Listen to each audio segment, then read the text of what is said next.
2019년 12월 코로나가 처음 중국에서 시작되어지고 작년이죠. 2020년 3월에 우리나라를 강타를 했습니다. 그때 사람들이 이런 질문을 던졌습니다. 왜 이런 고난이 우리에게 닥쳤습니까? 왜 이런 고난이 우리에게 다가왔는가? 그런 질문을 던졌습니다. 그 후에 사람들이 생각했습니다. 그래, 조금만 고생하면 금방 끝나겠지. 아마 올 연말쯤 끝나겠지. 아니면 올 상반기 안에 끝나겠지. 사람들이 그렇게 생각했습니다. 그랬던 코로나가 사람들이 생각하는 것보다 길게 이어지고 있습니다. 그러다 사람들은 또 이런 질문들을 던집니다. 도대체 언제까지 이런 고난이 우리에게 계속되어질 것인가? 이런 질문을 던집니다. 유대인 랍비 가운데 헤럴드 쿠시너라고 하는 사람이 있습니다. 이분이 쓰신 세계적인 베스트셀러 가운데 왜 착한 사람들에게 나쁜 일이 일어나는가 라고 하는 책이 있습니다. 왜 착한 사람들에게 나쁜 일이 일어날까?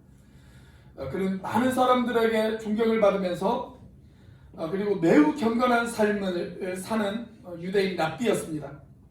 그런데 그에게 아론이라고 하는 아들이 태어납니다. 그런데 그 아들은 생후 8개월이 되면서부터 몸무게가 늘어나지를 않는 거예요. 그리고 돌이 지나면서부터 머리카락이 빠지기 시작을 해요. 그리고 그 아이가 3살 정도 되었을 때 아주 어린 나이임에도 불구하고 매우 늙은 사람처럼 보이는 선천성 조로증이라고 하는 그런 진단을 받습니다. 이게 바로 선천성 조로증에 걸린 그런 한 아이의 일생의 사진입니다. 12살밖에 되어지지 않았는데 매우 늙은이의 모습을 그렇게 하고 있지 않습니까? 자, 의사가 말하기를 뭐라고 이야기를 했냐면 이 아이는 앞으로 키가 90cm 이상 자라지 않을 것입니다. 그리고 머리는 계속 빠지는 그런 노화 현상을 보이다가 10대 중반이나 10대 후반 정도에 늙어서 죽을 것입니다. 그렇게 진단을 내렸습니다. 자, 의사의 말을 듣고 이 랍비 쿠시너는 이런 질문을 던지기 시작합니다. 하나님, 제가 무엇을 잘못했습니까? 제가 아직 나이 어린 랍비에 불과하지만 그래도 당신의 뜻을 따르고 당신을 섬기기 위해서 저는 랍비로 헌신을 했습니다. 그런데 하나님, 저에게 다가온 것이 이런 아픔, 이런 고통, 이런 슬픔이라니요. 하나님은 정말로 공평하신 하나님이십니까? 하나님은 정말로 사랑의 하나님이십니까? 이런 질문을 던지기 시작을 했어요. 자, 그때 그의 마음속에 우리와 동일한 2가지의 질문이 생겼는데 바로 이 질문이었습니다. 첫째는 하나님, 도대체 왜 이런 일이 나에게 발생을 했습니까? 왜 이런 일이 벌어졌습니까? 왜 이런 일이 우리 가정 가운데, 왜 이런 일이 내 삶 가운데 이런 일이 벌어졌습니까? 이게 첫 번째 질문이었어요. 자, 2번째 질문은 뭐였냐면 하나님, 언제까지입니까? 제 아들 아론이 도대체 언제까지 이런 고통을 당해야 한단 말입니까? 이것이 2번째 질문이었습니다. 자, 결국 아론은 우리 한국 나이로 그가 15살이 되어지던 1977년에 완전한 노인의 모습으로 세상을 떠납니다. 자기 아들이 세상을 떠난 지 4년이 지나고 나서 자기 아들을 추억하면서 써내려간 책이 뭐였냐면 바로 이 책, 왜 착한 사람들에게 나쁜 일이 일어날까? 라고 하는 책입니다. 자, 오늘부터 우리가 살펴볼 이 하바국이라고 하는 책에도 동일한 2가지의 질문이 등장을 합니다. 하나님, 왜입니까? 하나님, 언제까지입니까? 이런 질문이 등장을 해요. 자, 우리가 성경에서 하바국 선지자가 어떤 사람인가 라는 것을 알기에는 그렇게 정보가 많지 않습니다. 성경에서는 이 하박국에 대해서 그렇게 많은 정보를 우리에게 가르쳐 주고 있지는 않아요. 그런데 우리가 추측하건대 이 하박국은 아마 BC 600년경에 활동했던 그런 사람이었을 것이다 라고 그렇게 우리가 추측을 하고 있습니다. 이 당시에는 강대국이었던 아수르라고 하는 나라가 있었어요. 그런데 그 나라가 신흥 강대국이었던 바벨론이라고 하는 나라에 의해서 멸망을 당합니다. 자, 그리고 이 바벨론의 왕이었던 느부갓네살 왕은 유대 땅의 밑에 있었던 이집트를 공격을 했어요. 그리고 이집트를 침략한 후에 이제 말을 돌려서 어디를 향했냐면 이 하박국이 살고 있었던 이스라엘 땅 유대로 그들은 공격을 감행하기 시작을 합니다.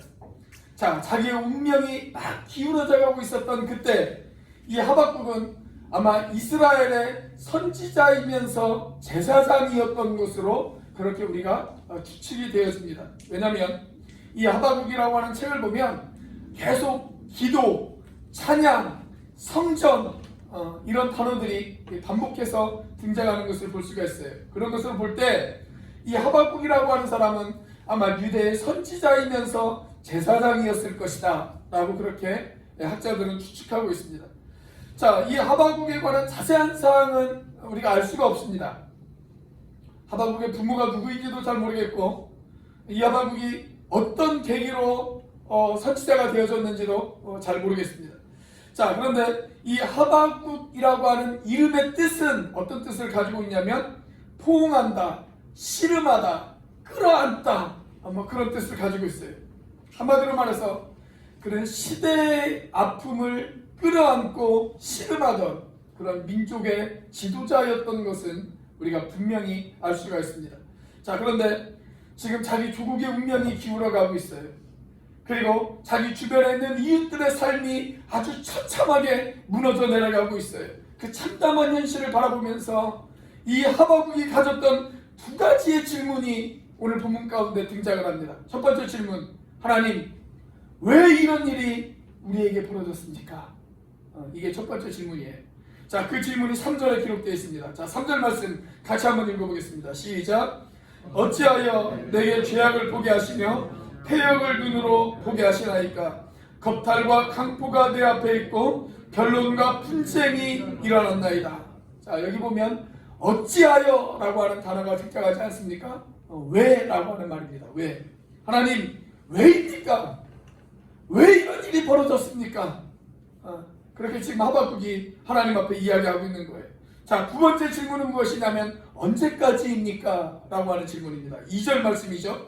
자, 2절 말씀을 우리 같이 한번 읽어보겠습니다. 시작. 여호와여 내가 부르짖어도 주께서 듣지 아니하시니 어느 때까지리이까? 내가 강포로 말미암아 외쳐도 주께서 구원하지 아니하시나이다. 여기 보면 어느 때까지리이까 기록되어 있습니다. 하나님 언제까지입니까? 도대체 언제까지 우리가 이런 고통을 당해야 한단 말입니까? 이 두 가지 질문을 지금 하박국이 던지고 있습니다. 여러분, 우리가 사는 인생에 있어서도 우리는 이 하박국처럼 이 두 가지의 질문을 던질 수가 있습니다. 특별히 코로나로 인해서 여기저기 힘들어하고 있는 이 시대에 우리가 이 두 가지의 질문을 던질 수 있지 않습니까? 하나님 왜입니까? 하나님 언제까지입니까? 자, 우리의 인생에서 우리가 다 이해할 수 없는 이 고난에 관한 문제들, 이 고난에 관한 문제들, 이 문제들 앞에 우리가 던지는 이 두 가지의 질문이 갖는 의미는 과연 무엇일까요? 첫 번째, 이 질문은 누구나 할 수 있는 질문이라는 것입니다. 우리가 이것을 가리켜서 고난의 보편성이라고 이야기합니다. 고난의 보편성. 고난을 만나면 누구나 이 질문을 할 수 있다. 보편적으로 누구나 다 할 수 있는 질문이다 라고 하는 말이죠. 이것은 믿는 사람이고 안 믿는 사람이건 누구나 할 수 있는 그러한 질문입니다. 우리가 예상하지 못한 그런 고난을 우리가 맞이하게 되어지면 반드시 우리 안에 생기는 두 가지의 질문. 왜? 어찌하여 나에게 이런 고난이 찾아왔는가? 하나님 왜 나에게는 시련을 주십니까? 이런 질문이 우리 가운데 있을 수 있어요. 그리고 또 하나의 질문, 내가 도대체 얼마나 더 견뎌야 합니까? 우리가 얼마나 더 참고 견뎌야 한단 말입니까? 이런 질문을 우리가 던질 수가 있습니다. 이런 질문은 누구나 하게 되어집니다. 믿는 사람이건 안 믿는 사람이건 누구나 이런 질문을 할 수가 있습니다. 우리가 고난을 겪을 때 이런 질문을 던지지 않는 사람은 아마 아무도 없을 것입니다. 그래서 어떤 종교도 고난에 관해서 이야기하지 않는 종교는 없어요. 모든 종교가 고난에 대해서 이야기를 해요. 왜냐하면 모든 사람들이 거기에 대한 질문을 던지고 있기 때문에 그렇습니다.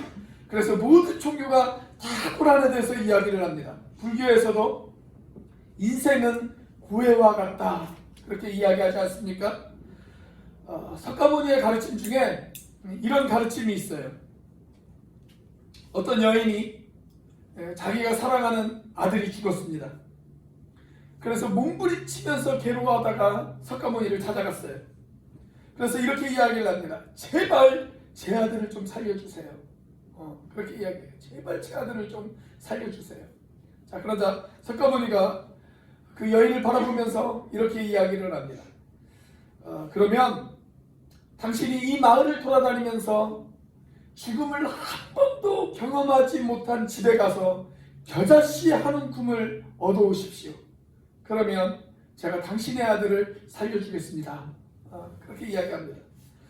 겨자씨 한 주먹을 구하는 것, 그것은 어렵지 않은 일이었어요. 그런데 문제는 뭐였냐면 죽음을 한 번도 경험하지 못한 그런 집을 찾는다는 것이 불가능한 일이었습니다. 결국 이 여인은 자기 아들을 살려내지는 못했지만 거기에서 큰 깨달음을 얻습니다. 그게 뭐냐면 죽음을 경험하지 않은 사람은 아무도 없다라고 하는 깨달음을 얻어요. 우리가 가진 성경 말씀에도 보면 그와 비슷한 말씀이 있지 않습니까? 히브리서 9장 27절 말씀에 보면 이런 말씀이 기록되어 있어요. 자, 우리 같이 한번 읽어보겠습니다. 시작. 한 번 죽는 것은 사람에게 정해진 것이요 그 후에는 심판이 있으리니. 성경 역시 죽음은 아무에게도 피할 수 없다라고 그렇게 우리에게 가르쳐주고 있습니다. 또 야고보서 1장 2절 말씀에 보면 우리에게 이렇게도 성경은 가르쳐주고 있습니다. 내 형제들아 너희가 여러 가지 시험을 당하거든 온전히 기쁘게 여기라. 우리가 살아가는 인생에서 우리가 여러 가지 시험을 만날 수 있다는 거예요. 원래 원문에 보면 어떻게 기록되어 있냐면 형형색색의 시험을 당하거든 그렇게 되어 있습니다. 여러분, 우리는 살아가면서 정말 다양한 색깔의 그런 시험을 만납니다. 경제적인 시험을 만날 수도 있습니다. 육체적인 질병의 시험을 당할 수도 있습니다. 가족 가운데 누군가가 고통을 당하는 그런 시험을 당할 수도 있습니다. 사별의 아픔을 당할 수도 있습니다. 내가 기대하고 원했던 어떤 일들이 수포로 돌아가는 그런 일들을 겪을 수도 있습니다. 사람과의 관계에 있어서 갈등의 문제를 겪을 수도 있습니다. 우리는 이렇게 온갖 형형색색의 시험을 우리가 당할 수 있다는 거예요. 자, 우리는 우리의 인생길에서 이런 여러 가지 시험들을 만나요. 이 시험은 피할 수 없어요. 예수 믿는 사람들에게도 이런 시험은 얼마든지 찾아올 수가 있습니다. 그런데 여러분, 성경의 가르침과 석가모니의 가르침이 다른 점이 있다는 거 아세요? 다른 점이 있다는 것. 우리 인생에 있어서 고난이 있을 수 있어요. 고난은 찾아옵니다. 시련은 찾아옵니다. 누구에게나 다 찾아옵니다. 그리고 그 고난은 피할 수 없습니다. 누구나 고난을 겪습니다. 여기까지는 똑같아요. 여기까지는 성경의 가르침이나 석가모니의 가르침이나 여기까지는 똑같습니다. 그런데 성경은 이런 고난과 시련이 있으니까 그냥 받아들여라 이렇게 끝나지 않습니다. 이렇게 끝나지 않아요. 자, 우리가 방금 읽은 이 야고보서 1장 2절 말씀에 보면 이런 여러 가지 시험이 올 때 우리가 어떻게 하라고 성경은 우리에게 가르쳐주고 있습니까? 온전히 기쁘게 여기라 라고 가르치고 있습니다. 시련이 왔을 때 그 시련을 기쁘게 여기라 라고 가르치는 것은 성경밖에 없어요. 성경은 우리에게 그렇게 가르치고 있어요. 아니, 나에게 시련이 왔어요. 나에게 고통이 왔습니다. 이유조차 알 수 없는 답답한 사건이 나에게 찾아왔습니다. 그런데 우리가 어떻게 기뻐할 수 있을까요? 어떻게 기뻐할 수 있을까요? 자, 야고보서 1장을 계속 읽어 내려가면 4절에 이렇게 말씀하고 있어요. 자, 1장 4절 같이 한번 읽어보겠습니다. 시작. 인내를 온전히 이루라. 이는 너희로 온전하고 구비하여 조금도 부족함이 없게 하려 하니라. 다시 말하면 우리가 이해할 수 없는 고난과 시련이 우리 가운데 찾아왔을 때 그 고난과 시련 뒤에 하나님의 어떤 뜻이 있다라는 것입니다. 하나님의 어떤 뜻이 있다. 그리고 하나님이 허락하신 그 시련과 고난을 통해서 그 마지막은 결국 우리를 성숙시켜 주실 것이다 라고 하는 거예요. 그게 달라요. 고난이 있고 시련이 있다. 여기까지는 똑같습니다. 모든 종교가 다 고난을 이야기하고 시련을 이야기합니다. 그런데 고난을 바라보는 성경의 시각은 결코 절망적이지 않습니다. 고난이 찾아왔으니까 그냥 받아들여라 이렇게 끝나지 않아요. 성경은 그 고난 속에서도 희망을 이야기합니다. 그 고난 속에서도 희망을 포기하지 말라고 이야기합니다. 심지어는 죽음에도 하나님의 뜻이 있다 라고 그렇게 가르쳐주고 있습니다. 자, 이 고난에 관한 질문들, 이 질문들은 어떤 의미가 있을까요? 두 번째로 이 질문에 대한 속 시원한 해답은 없습니다. 이 질문에 대한 속 시원한 해답은 없습니다. 모호하다라는 얘기죠. 그래서 우리가 이것을 가리켜서 고난의 모호성이라고 이야기합니다. 고난의 모호성.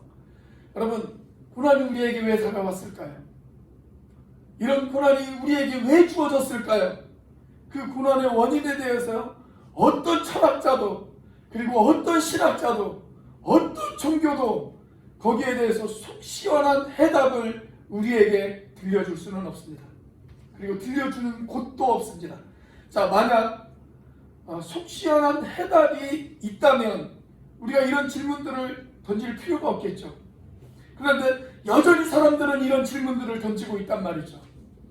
그건 무슨 의미입니까? 이 질문에 대한 해답을 아직까지 사람들이 발견하지 못했다라는 것을 의미하지 않겠어요? 심지어는 성경마저도 여기에 대해서 직접적인 해답을 우리에게 제공해 주지 않고 있습니다. 상당 부분 성경도 이 고난의 원인에 대해서 그냥 침묵을 지키고 있습니다.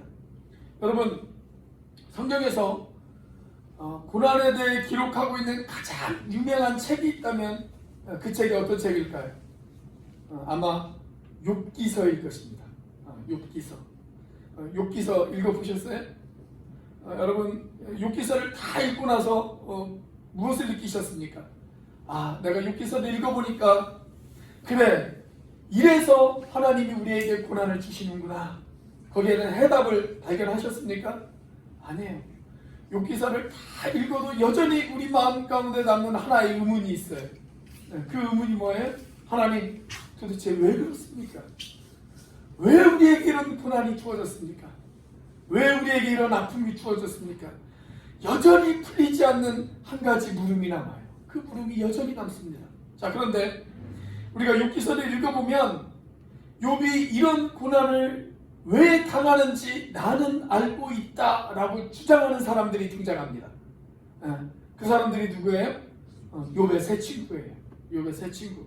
이 욥의 세 친구들이 욥이 왜 이런 고난을 당하는지 우리는 알고 있다. 그렇게 이야기를 합니다. 그러면서 이렇게 말해요. 뭐라고 이야기하냐면, 욥, 너에게 이런 고난이 닥친 것, 그건 괜히 이런 고난이 너에게 닥친 것이 아니야. 잘 한번 생각해봐. 분명히 네가 잘못한 뭔가가 있을 거야. 그래서 너에게 이런 고난이 찾아왔어. 그러니 그것을 회개해. 그러면 해결되어질 거야. 그렇게 이야기를 해요. 그러니까 이 욥의 세 친구는 뭐라고 결론을 내렸냐면, 욥이 이런 고난을 받는 이유, 그것은 욥이 지은 어떤 죄 때문이다. 그렇게 결론을 내립니다. 제가 이번 주 새벽 예배 시간에도 말씀을 드렸는데요. 제발 이렇게 말하려면 신방을 가지 마세요. 신방을 가지 마십시오. 이것은 사람을 위로하는 것이 아니고요, 사람의 마음을 더 무겁게 하는 행동이에요. 여러분, 어떤 원인이 있기 때문에 이런 결과가 주어졌다. 우리가 이것을 가리켜서 철학적 용어로 뭐라고 이야기를 하냐면 인과론이라고 이야기를 합니다. 인과론. 이런 원인 때문에 이런 결과가 주어졌다라고 그렇게 주장하는 학설입니다. 여러분, 인과론이 맞을 수도 있어요. 성경도 인과론적인 가르침이 있습니다. 예를 들어서 심은 대로 거두리라 이런 말씀 있잖아요. 내가 심기 때문에 거두는 거예요. 심었으니까 거두는 그런 결과가 주어졌습니다. 이런 인과론적인 가르침이 있어요. 그런데 성경은 인과론만 주장하지는 않습니다. 때로는 원인이 없어도 어떤 결과가 일어날 수가 있어요. 만약에 성경이 인과론만 주장한다면 저와 여러분은 절대로 구원받을 수가 없습니다. 여러분, 우리가 언제 구원받았습니까? 성경은 우리가 구원받은 그때를 언제라고 이야기하냐면 우리가 아직 죄인 되었을 때라고 이야기합니다. 우리가 아직 죄인 되었을 때 구원받았어요. 나에게 어떤 의로운 행동이 있어서 그 결과로 내가 구원받은 건 아니에요. 나의 의로운 행동이 없었음에도 불구하고, 내가 깨끗하게 살지 못했음에도 불구하고, 내가 하나님 앞에 구원받을 만한 어떤 행동이 없었음에도 불구하고 성경은 100% 하나님의 은혜로 우리가 구원을 받았다라고 그렇게 이야기하고 있습니다. 믿으십니까? 네, 그래서 기독교는 인과론적인 그런 종교가 아닙니다. 자, 그런데 이 욥기서를 우리가 계속 읽어보면 하나님이 이 욥의 세 친구를 향해서 뭐라고 이야기를 하세요? 그 욥의 세 친구를 나중에 혼내시는 것을 볼 수가 있어요. 욥의 세 친구를 꾸짖으세요. 자, 그리고 욥은 끝까지 자기 자신을 변호합니다. 하나님 앞에. 하나님, 제가 뭐 특별히 큰 잘못을 저지른 거 아니잖아요. 저 사실 하나님 열심히 섬기려고 노력했잖아요. 제가 최선을 다해서 하나님을 섬겼잖아요. 하나님 그거 아시잖아요.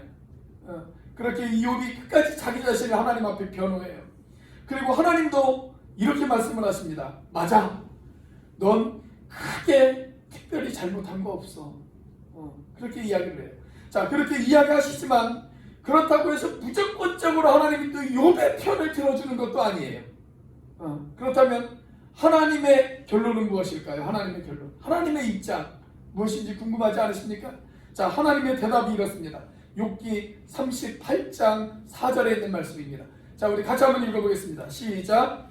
내가 땅에 기초를 놓을 때 내가 어디 있었느냐? 내가 깨달아 알았거든 말할지니라.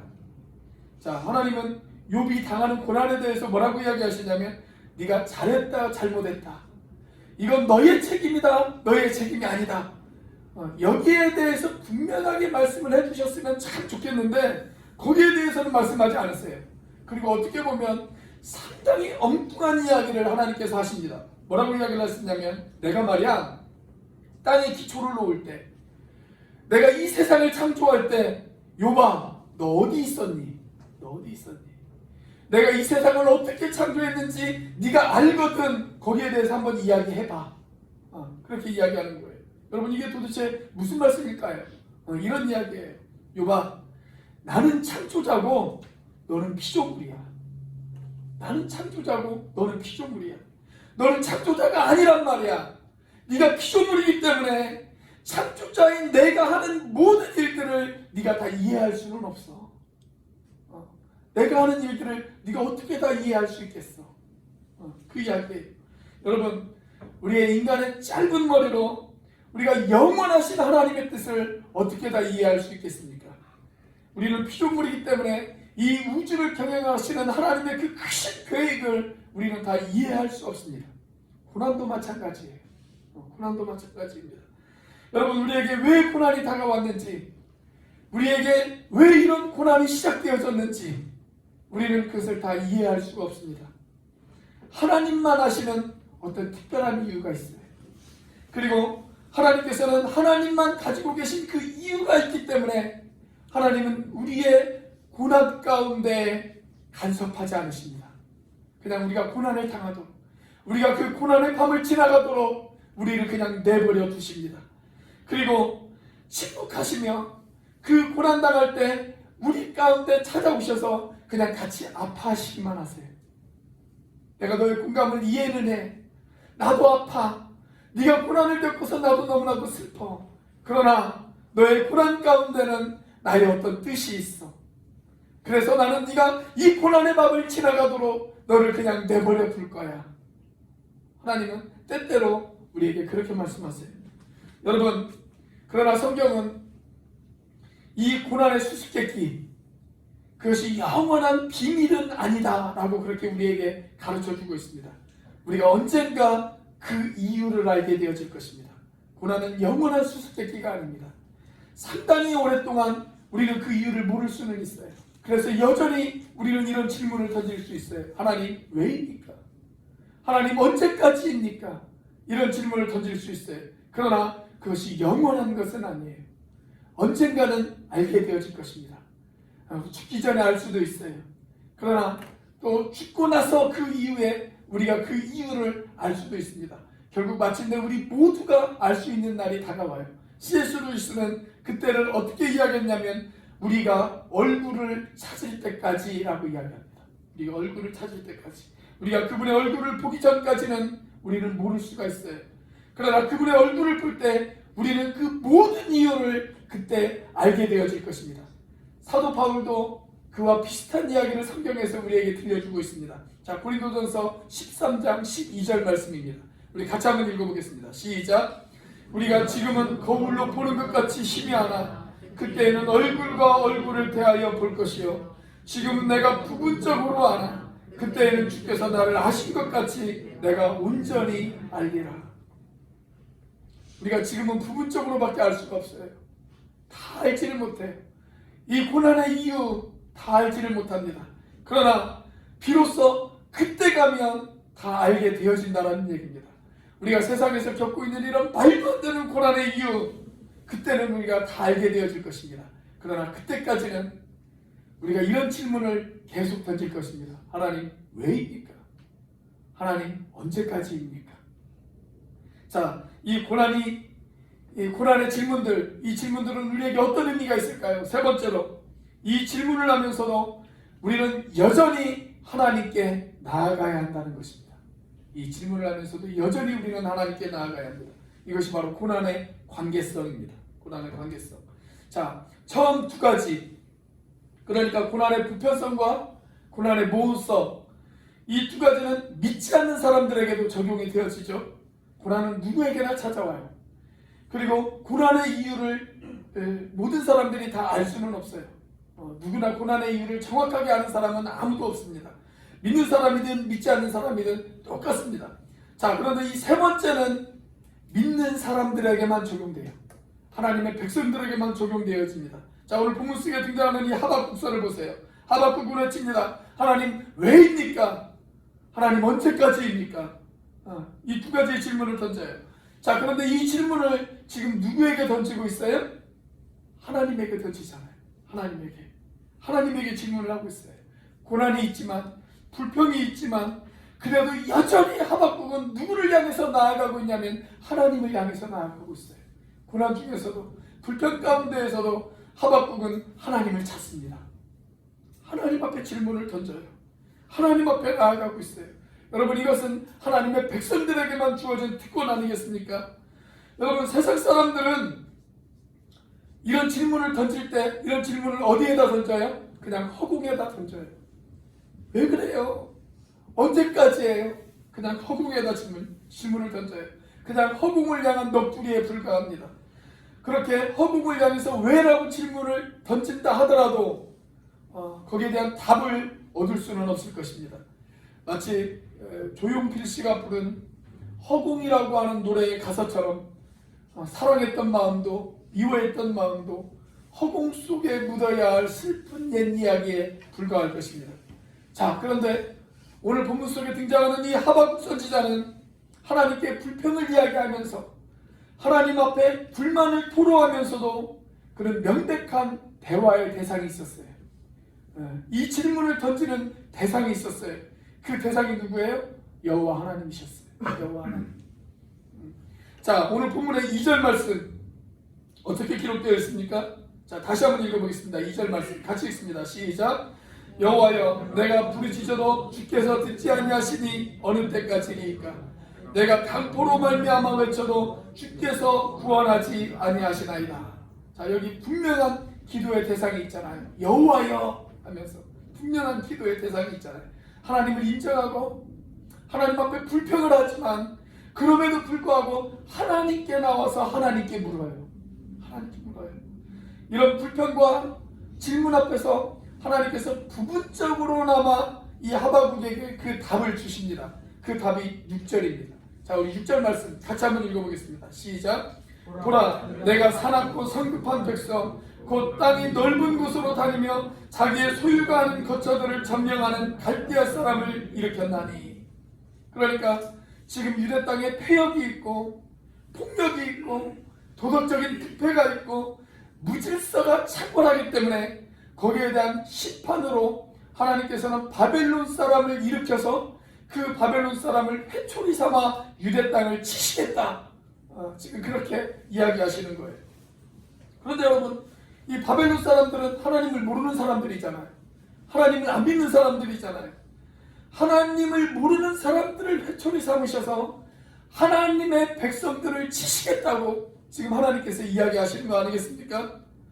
여러분, 우리보다 더 선하고 우리보다 더 하나님 열심히 섬기고 그런 사람들을 들어서 회초리로 삼으신다면 이해가 되어지겠어요.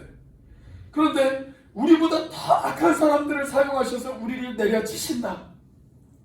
그걸 우리가 어떻게 이해할 수 있을까요? 여러분, 하나님이 도대체 왜 그러실까요? 하나님이 왜 우리보다 더 악한 사람들을 사용하셔서 하나님을 믿는 사람들을 내리치실까요? 거기에 대한 해답은 다음 주에 말씀드리도록 하겠습니다. 자, 그런데 우리가 아까 언급한 C.S. 루이스가 쓴 책, 우리가 얼굴을 찾을 때까지, 이 책을 보면 거기에 대한 힌트를 얻을 수가 있어요. 이 책이 읽기 쉬운 책은 아니거든요. 그러나 고난의 의미를 묵상하기를 원하는 사람들은 한 번 정도 도전해 볼 만한 아주 의미심장한 책입니다.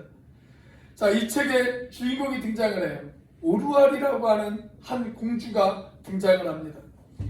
그런데 이 공주에게 동생이 하나 있었어요. 그 동생은 얼굴이 너무 예뻐요. 정말 예뻐요. 동생은 정말 예쁜데 이 공주는 매우 보기에 흉한 그런 얼굴을 가지고 있었습니다. 그래서 어려서부터 늘 열등감에 사로잡혀 있었어요. 그리고 언제부터인가 자기 얼굴을 가리고 다녀요. 자기 얼굴이 너무 보기 흉했기 때문에 사람들에 보여주기 싫어서 자기 얼굴을 가리고 다닙니다. 그러면서 계속 불평합니다. 내가 왜 이렇게 살아야 하느냐고, 나는 왜 이런 얼굴을 가지고 태어났느냐고 계속 불평을 하기 시작해요. 그런데 마침내 어느 날 이 공주가 자기가 믿는 신을 향해서 불평을 하다가 어느 순간 자기 자신의 있는 모습 그대로를 받아들이기로 그렇게 결심을 합니다. 그래서 자기를 가렸던, 그 얼굴을 가렸던 그 수건을 벗어버려요. 그러자 놀라운 일이 벌어졌습니다. 그 모든 고난의 배후에서 그녀를 지켜보고 있었던 어떤 절대자를 만나게 되어져요. 절대자를 만나게 되어져요. 그리고 이 책의 마지막 부분에서 이 C.S. 루이스는 이 공주의 고백을 통해서 고난에 대한 성경의 대답을 우리에게 이야기해 주고 있습니다. 이 공주가 이렇게 이야기를 합니다. 주여, 이제는 당신이 왜 대답하지 않으셨는지 그 이유를 알 것 같습니다. 그 다음 중요한 말이 나와요. 당신이 바로 이 질문에 대한 해답이십니다. 내가 당신의 얼굴을 보았을 때 나는 드디어 답을 발견했습니다. 그렇게 이야기합니다. 내가 당신의 얼굴을 바라보았을 때 드디어 답을 발견했습니다. 고난 중에 다가오시는 하나님과의 만남, 그리고 그 하나님과의 관계 속에서 마침내 고난에 대한 해답을 발견했다라고 그렇게 이야기하고 있어요. 그렇습니다, 여러분. 하나님과의 관계 속에서만 우리가 이 고난에 대한 마지막 해답을 얻을 수가 있습니다. 그래서 하박국서의 시작은 불평으로 끝나요. 불평으로 시작해요. 왜 그렇습니까, 하나님? 이 고난 왜 시작되었습니까? 하나님, 우리가 언제까지 이런 고난을 받아야 됩니까? 이렇게 하박국서는 불평으로 시작을 합니다. 그런데 하박국서의 끝은 결코 불평으로 끝나지 않아요. 하박국서의 끝은 찬양으로 끝납니다. 하나님을 향한 찬양으로 끝나요. 그는 이 불평을 뛰어넘어서 마침내 하나님을 찬양하는 사람으로 서게 되어집니다. 어떻게 그가 이 고난을 뛰어서 하나님을 찬양하는 사람으로 우뚝 서게 되어졌을까요? 거기에 대한 해답을 알려면 앞으로 6주 동안 하박국 설교를 잘 들으시면 됩니다. 6주 동안 하박국 설교를 잘 들으시고 또 다른 6주 동안 말라기 설교를 잘 들으시면 거기에 대한 해답을 발견하실 수 있을 것입니다. 여러분, 그런데 중요한 것은 이것이에요. 중요한 것. 오늘 나를 둘러싸고 있는 이 고난의 어두운 밤, 여러분, 그 고난의 어두운 밤이 우리에게 왜 주어졌는지 우리는 다 모릅니다. 그러나 그럼에도 불구하고 여러분, 하나님 앞에 나오시겠습니까? 나에게 왜 이 고난이 찾아왔는지 이해가 되어지지 않지만 그래도 하나님 앞에 나오시겠습니까? 도대체 언제 이 고난이 끝날지 아무도 알지는 못하지만 이 참담한, 이 답답한 현실이 언제까지 이어질지 우리가 알지 못하지만 그래도 이 고난의 밤에 여러분, 하나님 앞에 나오시겠습니까? 지금 내 입에서 감사가 나올 수는 없지만, 집에서 지금 내 입에서 불평이 나오지만 그래도 하나님 앞에 나와서 불평하십시오. 하박국이 그랬습니다. 그의 입에서 불평이 나오지만, 그의 입에서 불만이 나오지만, 여전히 하나님을 향한 어떤 질문이 있지만, 해결되어지지 않는 질문이 있지만 그는 하나님 앞에 나오는 것을 포기하지 않았습니다. 하나님 앞에서 질문했습니다. 사랑하는 여러분, 하나님 앞에 나와서 질문하시기를 바랍니다. 불평이 있어도 하나님 앞에 나오셔서 불평하시기를 바랍니다. 그리고 이제는 하나님을 예배하는 그런 사람이 되어보십시오.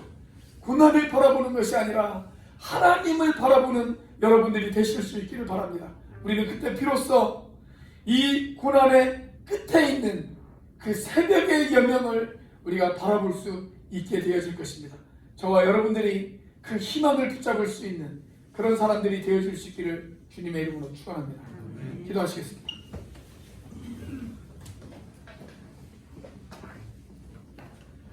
우리 시간 함께 기도하기를 원합니다. 하박국의 질문은 오늘 우리의 질문입니다. 하나님, 왜 어찌하여 이 고난이 나에게 찾아왔습니까? 하나님, 도대체 언제까지 이 고난을 우리가 겪어야 한단 말입니까? 우리는 이 질문에 대한 속 시원한 해답을 알지 못합니다. 우리가 아무리 기도해도 하나님은 여기에 대한 속 시원한 해답을 우리에게 가르쳐 주지 않으실 수도 있습니다. 하나님은 여전히 침묵하실 수도 있습니다.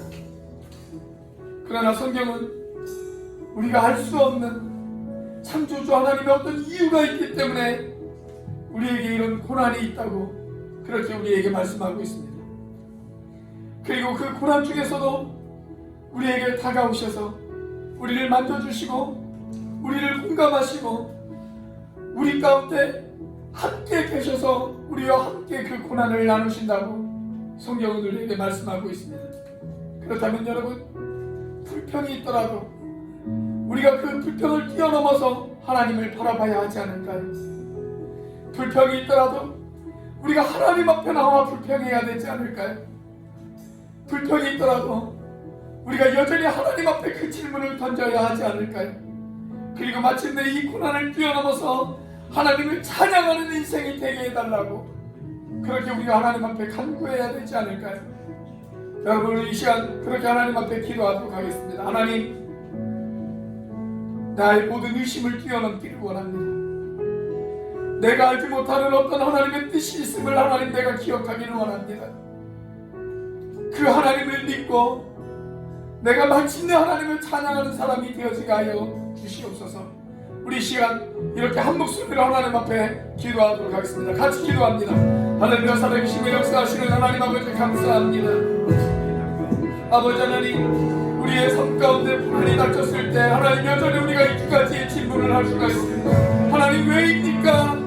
하나님 언제까지입니까? 아버지 하나님, 우리가 알지 못하는 아버지 하나님 이런 질문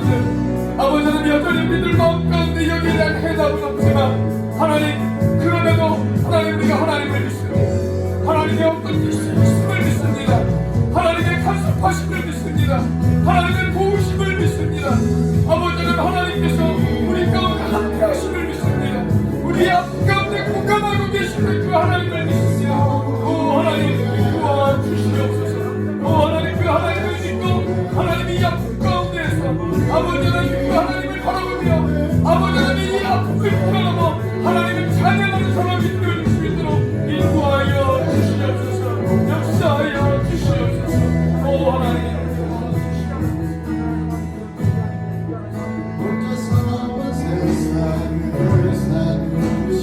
주가 멀어 보이기만 할 때는 주가 멀어 보이기만 할 때 우리는 바라보아야 하네.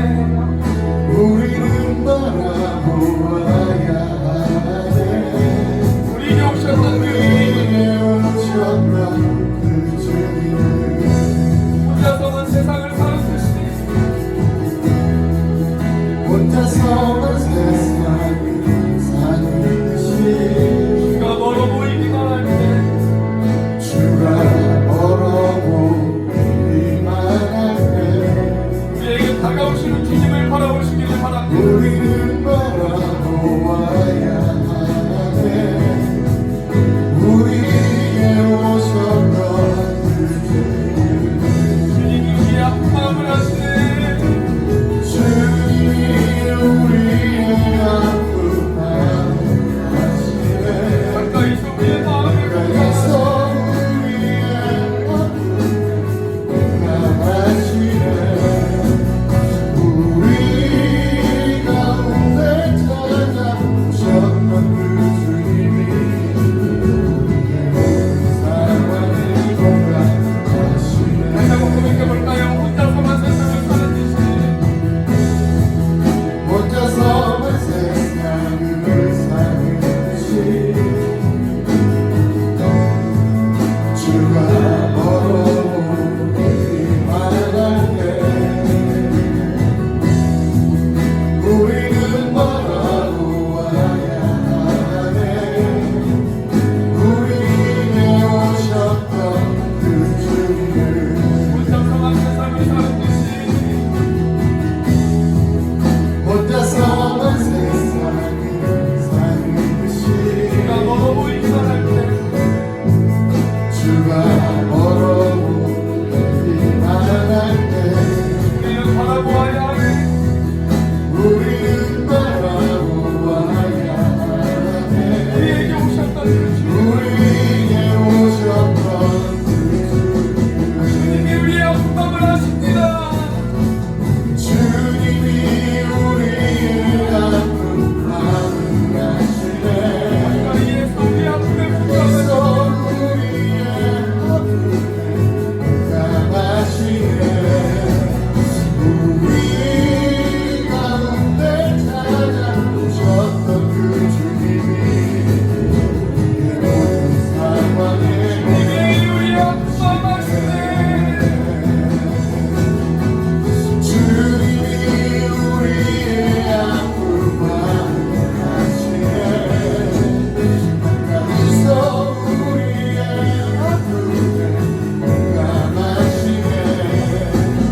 우리 가운데 찾아오셨던 그 주님이 우리의 모든 상황에 다시 한번 고백합니다. 주님이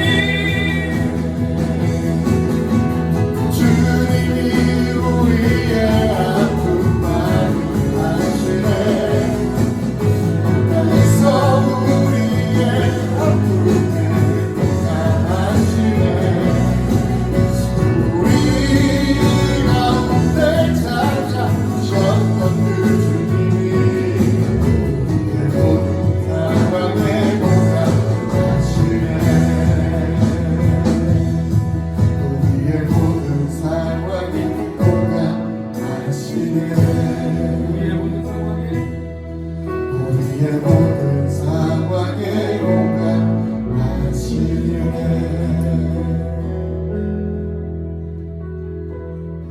주님 말씀을 가슴에 새깁니다. 나를 둘러싸고 있는 고난의 밤이 깊어서 오늘도 여전히 이 질문을 던집니다. 하나님, 왜입니까? 하나님, 언제까지입니까? 하나님, 우리가 이런 질문을 던지지만 그래도 우리는 하나님을 믿습니다. 하나님을 찾습니다. 여전히 하나님의 이름을 부릅니다. 그리고 여전히 하나님 앞에 엎드립니다.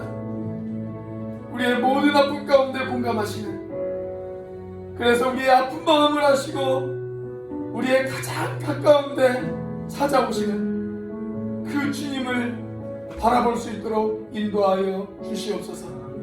이제는 우리를 위하여 십자가에 달리신 성자 하나님의 은혜와 그 독생자를 죽기까지 내어주신 성부 하나님의 사랑과 지금도 그 사랑을 깨닫게 하시고 충만하게 하시는 성령 하나님의 교통하심이 고난의 밤 끝에 있는 그 새벽의 여명을 사모하는 우리 오늘의 교회 형제자매들 머리 위에 지금부터 영원까지 함께 하시기를 간절히 축원하옵나이다.